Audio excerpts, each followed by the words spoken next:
content of this program is intended for people who are blind and print impaired. Hello and welcome to our June 2022 edition of Heard Any Good Books Lately? A program from the North Carolina Reading Service. I'm George Douglas. This program is brought to you by the Friends of the North Carolina Library for the Blind and Physically Handicapped, an organization of citizens, volunteers, and patrons all interested in supporting the library and the services it provides. The Friends Group was founded in 1989 and now has more than 300 members across North Carolina. If you'd like to join the Friends Group yourself, we'll have information on how to do that later in the program. This program is all about books, with emphasis on those available from the North Carolina Library for the Blind. The library has more than 86,000 titles in its collection. Books and magazines are available in large print, braille, and talking books as well. The library has more than 11,000 patrons across the state, and if you're not a patron but are interested in becoming one, I'll have more information at the end of this program. This month we'll take a look at some of the most popular books checked out in the month of May at the State Library of North Carolina, Accessible Books and Library Services. By the way, that's a new name for the North Carolina Library for the Blind, and I'll repeat that again at the end of this program. Now let's begin. Our first book for today is entitled Just Let Go by Courtney Walsh. Here's the plot. For Quinn Collins, buying the flower shop in downtown Harbor Point fulfills a childhood dream, but it also gives her the chance to stick it to her mom, who owned the store before skipping town 20 years ago and never looking back. Well, completing much-needed renovations, however, while also competing for a prestigious flower competition with her mother as the head judge, soon has Quinn in over her head. Not that she'd ever ask for help. Luckily, she may not need to. Quinn's father and his meddling friends find the perfect solution in notorious Olympic skier Grady Benson, who had only planned on passing through the old-fashioned lakeside town. But when a heated confrontation leads to property damage, helping Quinn as a community service sentence seems like the quickest way out and the best way to avoid more negative press. Quinn finds Grady reckless and entitled. He thinks she's uptight and too regimented. Yet as the two begin to hammer and saw, Quinn sees glimpses of the vulnerability behind the bravado. And Grady learns from her passion and determination, qualities he seems to have lost along the way. But when a well-intentioned omission has devastating consequences, Grady finds himself cast out of town and Quinn's life, possibly forever. Forced to face the hurt holding her back, Quinn must finally let go or risk missing out on the adventure of a lifetime. Again, that book is entitled Just Let Go by author Courtney Walsh. Next, let's take a look at a book entitled The Paris Apartment. It's a novel by Lucy Foley. And from the New York Times bestselling author of The Guest List comes a new locked room mystery set in a Paris apartment building in which every single resident has something to hide. Jess needs a fresh start. She's broke and alone, and she's just left her job under less than ideal circumstances. Her half-brother Ben didn't sound thrilled when she asked if she could crash with him for a bit. But he didn't say no, and surely everything will look better from Paris. Only when she shows up to find a very nice apartment, could Ben really have afforded this? He's not there. Well, the longer Ben stays missing, the more Jess starts to dig into her brother's situation, and the more questions she has. Ben's neighbors are an eclectic bunch and not particularly friendly either. Jess may have come to Paris to escape her past, but it's starting to look like it's Ben's future that's in question. The socialite, the nice guy, the alcoholic, the girl on the verge, the concierge, everyone is a neighbor. everyone is a suspect, and everyone knows something that they are just not telling. Sounds like a good mystery story. The Paris Apartment, it's called, and it's a novel by Lucy Foley.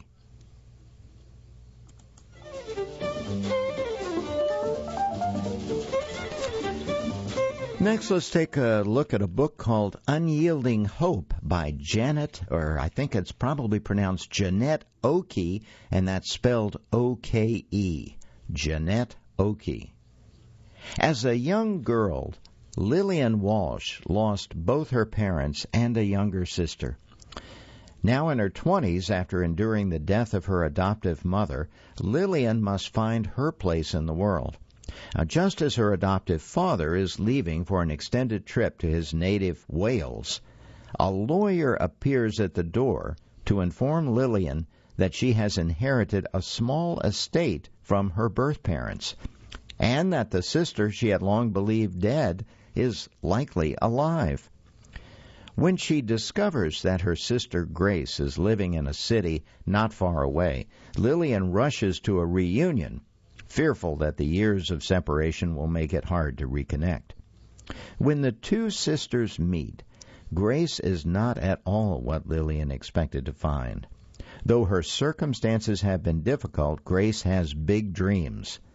Can Lillian set aside her own plans to join her sister in an adventure that will surely change them both?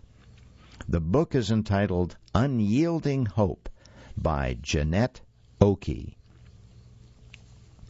Next, let's look at a book entitled Proposing Mischief by Regina Jennings. Only one person can give her the freedom she seeks, but is it worth the risk? Here's the plot. Macy Kentworth is being forced to stay on her parents' ranch.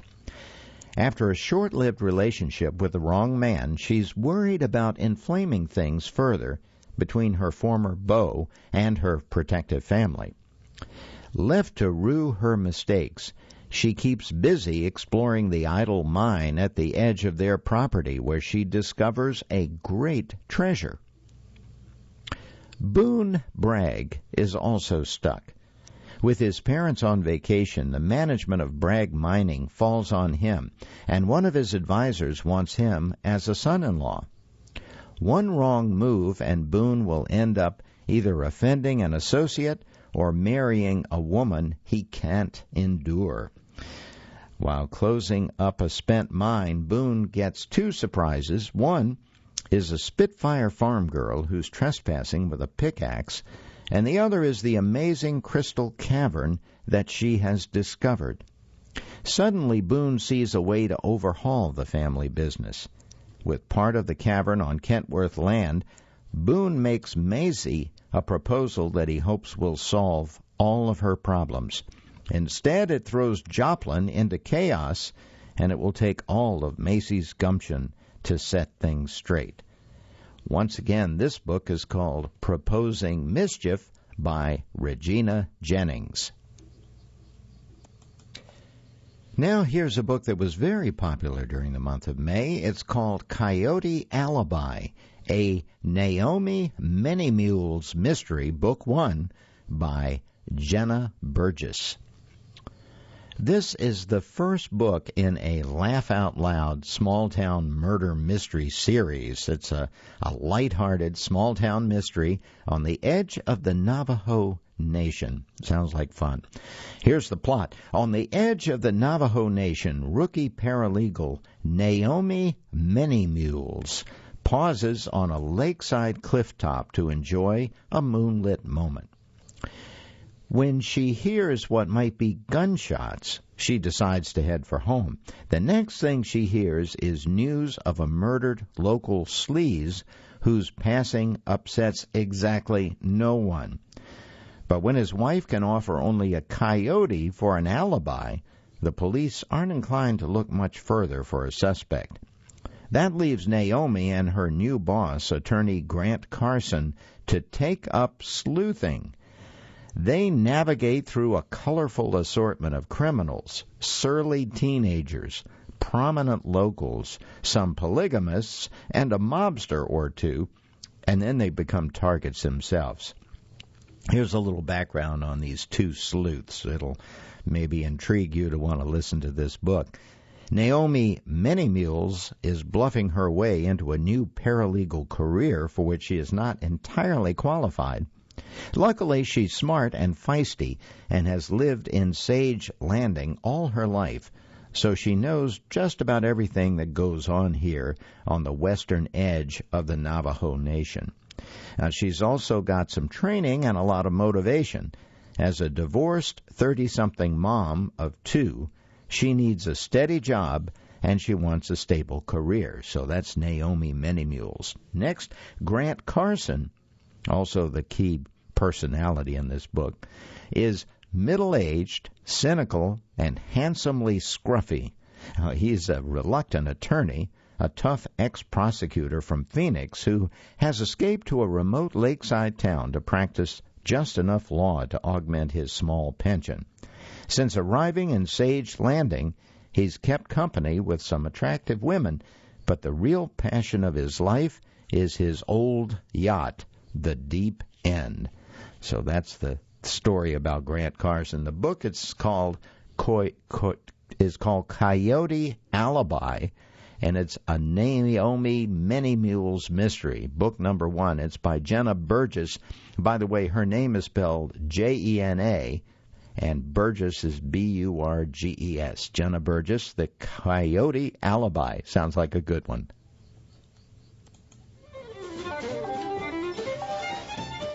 And you're listening to Heard Any Good Books Lately, an exclusive production of the North Carolina Reading Service. Thanks for joining me today. I'm George Douglas. Hope you're enjoying the program so far. Next, we're going to take a look at a book entitled The Violin Conspiracy. It's by Brenda Slocum, and I'm going to read a review by Joshua Barone. This review was written for the New York Times back in February of this year. Joshua Barone, by the way, is the assistant performing arts editor on the Culture Desk and a contributing classical music critic at the New York Times. The book is called The Violin Conspiracy. Here's the plot. Classical music stars lead surprisingly monotonous lives.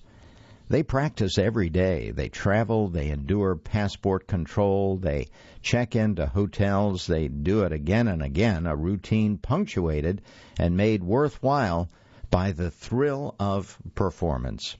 So it's remarkable that a life like this makes for such a page-turner in Brendan Slocum's debut novel, The Violin Conspiracy, a musical billed as Roman cleverly contained within a literary thriller.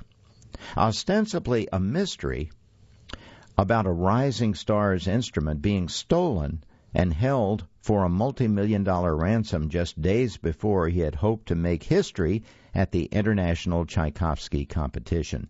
This book fits more neatly on the shelf next to musical coming-of-age novels like Willa Cather's The Song of the Lark. Both chart the sometimes imperceptible but essential steps of an artist's development, the tedium of foundational technique, the life-changing generosity of a mentor, the wistfulness of relationships quietly lost along the way. The Violin Conspiracy, though, adds another step, the loss of a family heirloom both valuable and priceless, and its owner, Ray McMillian, who goes from weddings to the world's greatest stages and from a rented school instrument to a storied treasure, faces other problems surrounding his violin and its provenance. Early chapters tease at a settlement with Ray's family and a lawsuit from people named Marx.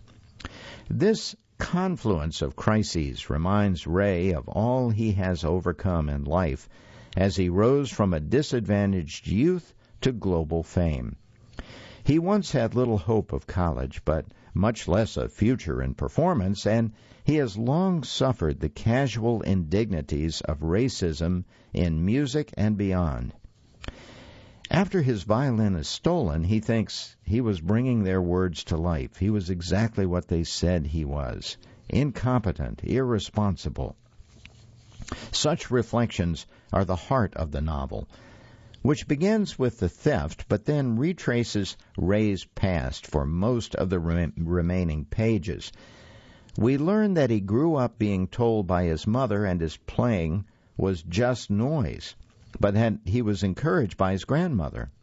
She surprised him one Christmas with his great-great-grandfather's old violin, which was caked in rosin and in need of repair after decades of languishing in her attic.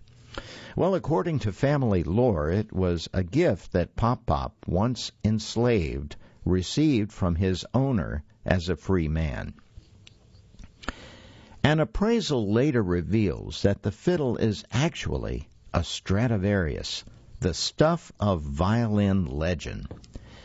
Selling it would provide a windfall, a fact lost on neither Ray's relatives nor the Marx family, insidiously polite descendants of Pop's slaver who sued to get the instrument back. But Ray would never want to let go of it. He just wants to play, and indeed he does, under a rapidly growing spotlight after the Stradivarius news spreads in a classical music industry that bears little resemblance to reality. Orchestral programs are planned on short notice, and the irascibly conservative conductor Riccardo Muti is described as promoting diversity in every program he developed. Well, needing to ignore family and racist colleagues, Ray develops a healthy myopia. Relationships unrelated to his artistic growth fade. His unflappable discipline helps him play the role of a cocksure soloist, even as he secretly feels like a fraud, or as he is reminded of his place in America by a cop who draws a gun on him during a gratuitous traffic stop that leads to being held in jail instead of performing in Baton Rouge. If a set piece like that seems blunt, an author's note mentions that many of the novel's events come from my own life experiences. And in parentheses here, a note that black musicians told similar stories during demonstrations over George Floyd's murder in 2020. Now, the writing isn't without its lapses. A warm touch is unironically described as like pizzicato, a dry pluck of the string. A violin sits in Ray's hand like a wet fish, glinting, a simile that might register visually but not textually. Sluice is an evocative verb, though too vivid to appear as often as it does, and the central mystery can be solved by anyone who's seen a Golden Age Hollywood noir. Yet Slocum isn't too different from his protagonist, a natural. He easily conjures the thrill of mastering a tough musical passage and the tenderness-like torture of everyday racism. There is a lot of work ahead as he writes his second novel, but as a teacher says to Ray, precision and technique can be learned. After all, that's just practice. Again, the book is called The Violin Conspiracy by Brendan Slocum, and that was a review that I just read by Joshua Barone, the assistant performing arts editor on the Culture Desk and the contributing classical music critic of the New York Times. And that review was written in just February of this year. Now let's take a look at a book called When I'm Gone, Look for Me in the East by Quan Barry.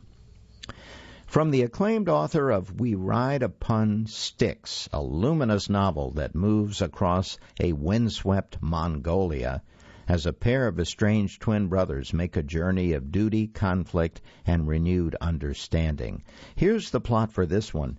Tasked with finding the reincarnation of a great lama somewhere in the vast Mongolian landscape, the young monk Chul Yun seeks the help of his identical twin, Mun, who was recognized as a reincarnation himself as a child, but has since renounced their once-shared monastic life.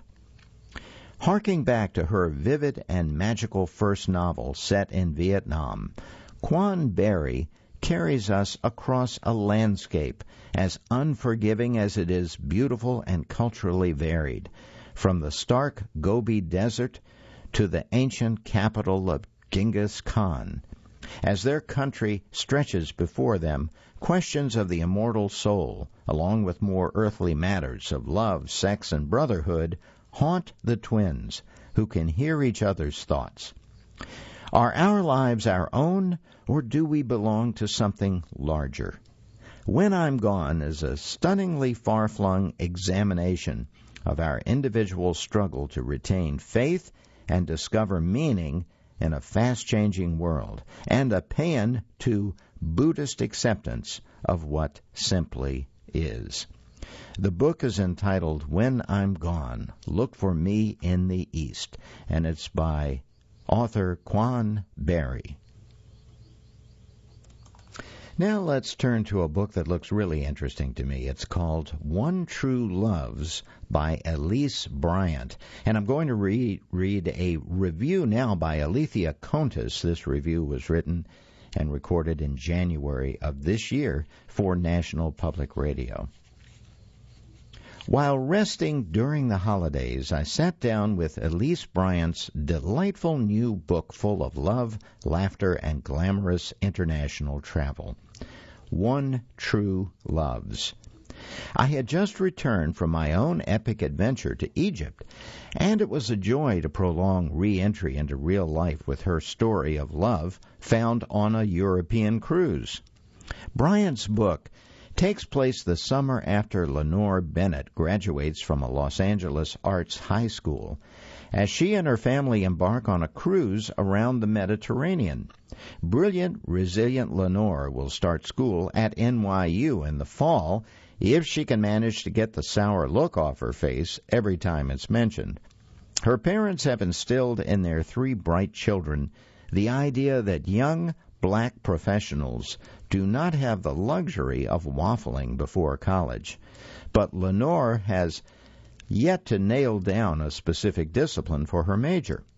Now, they demand a straight answer about her future before the 12-day cruise is over, for her own good, they say. Lenore's optimistic best friend, Tessa, meanwhile envisions a whirlwind European romance for Lenore and orders her to throw coins in the Tivoli fountain in Rome, one for a safe journey and a second for love. Lenore, having just escaped being the other woman in a nightmare relationship scenario, thinks this is ridiculous. Love just isn't meant to happen for her. But she throws in the coins anyway because she's there and because Tessa says everyone deserves a happy ending. Cue the handsome fellow and cruise mate, Angelino Alex Lee. Well, the crew sit Alex and his parents at the Bennett's table for dinner. Of course, both sets of parents immediately hit it off and decide to spend the rest of the trip together. At first, Lenore thinks this isn't so great, as her initial encounter with Alex was strange and less than friendly. In Lenore's eyes, he is a jerk with a perfect 20-year plan that her parents adore. Well, as the days pass, though, Lenore moves beyond her initial judgment and gets to know Alex for the kind, thoughtful person he is. Alex also seizes the opportunity to learn more about Lenore, quickly realizing that beneath her sassy, audacious, fashionable exterior lies a creative and emotional young woman who might just need a little more time to figure out exactly what she wants from life. Being a planner, Alex takes it upon himself to help Lenore answer the burning question, what do you want to be when you grow up? One True Loves is a fantastic tale full of shenanigans, escapades, and light-hearted banter, while also delving into deeper issues of race and the perception of the successful futures of young people of color. For all Lenore's hilarious snark, she is surrounded by a devoted family who loves her, including her genius little sister and her distracted older brother. But parental pressure and workaholism However, well meant can still sometimes lead to dangerous consequences.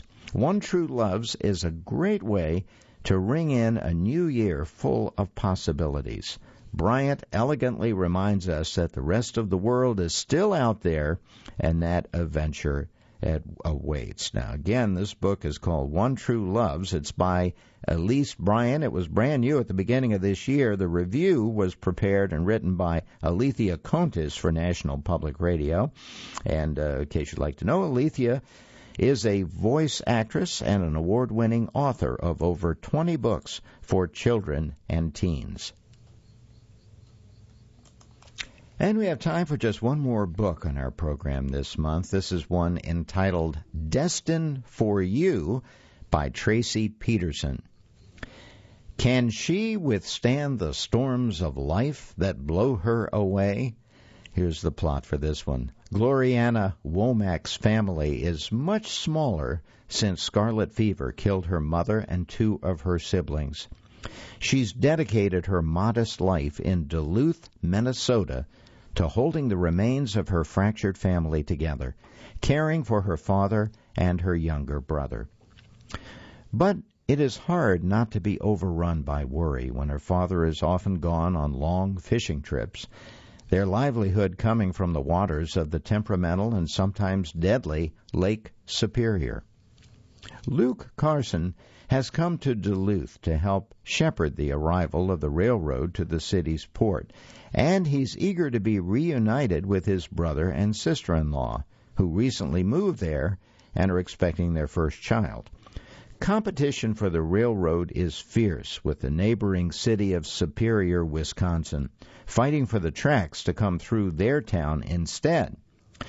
But the real danger lies in a man who has followed Luke across the country with revenge on his mind. When tragedy brings Gloriana and Luke together, they help each other through their grief and soon find their lives inextricably linked. If they survive the trials ahead, could it be possible they've been destined for each other all along? The book is called Destined for You, and it's by Tracy Peterson.